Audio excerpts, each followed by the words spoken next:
ছেলেমেয়েরা কত বছর বয়সে বিয়ে করতে পারবে? ইসলাম কোনো একটি বয়সকে চূড়ান্তভাবে নির্ধারণ করেনি।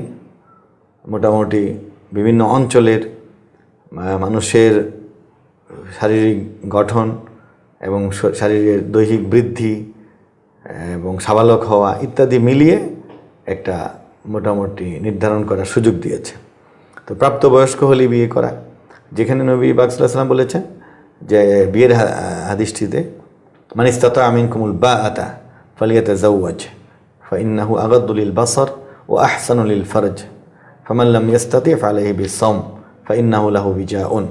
সেই হাদিসে দেখা যায় যে মান ইসতাতা মিনকুমুল বাআ হলো যৌন শক্তি। তো এতে বোঝা যায় যে সাবালক হওয়াটা একটা ইঙ্গিত পাওয়া গেছে। সাবালক হওয়ার পর তার আরেকটা সামর্থ্যের কথা বলা হয়েছে। বাআতের আরেকটা অর্থ হলো যে তার একটি ঘর এবং স্ত্রীকে নিয়ে থাকা খাওয়া বসবাসের একটা সামর্থ্য আসতে হবে। বা হলো কুওয়া আল শাহওয়িয়া, আরেকটা হলো বাআর আরেকটা অর্থ হলো আর্থিক সামর্থ্য।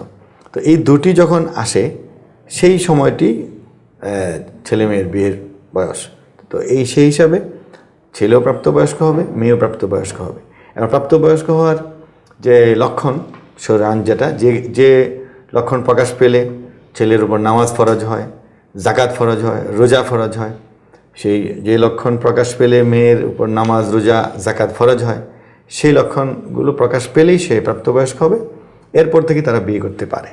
এরপর কথা হলো যে অঞ্চল ভেদে যে মানুষের গঠন এবং পারিপার্শ্বিক অবস্থায় নতুনভাবে আঞ্চলিকভাবে বিয়ের বয়স ঠিক করারও একটা সুযোগ আছে। সেই কারণে আমাদের অঞ্চলের এই পাক ভারত উপমহাদেশের মনীষীরা, বিশেষ করে আশরাফ আলী থানভী রহমতুল্লাহ আলী বলেছেন যে এখানকার মেয়েদের শারীরিক শক্তি গঠন ইত্যাদির কারণে তাদের 18 বছর এরকম পার হলে বিয়ে, ছেলেদেরও 21-22 বছর হলে বিয়ে করা উত্তম, এটা একটা নির্দেশনা দিয়েছেন।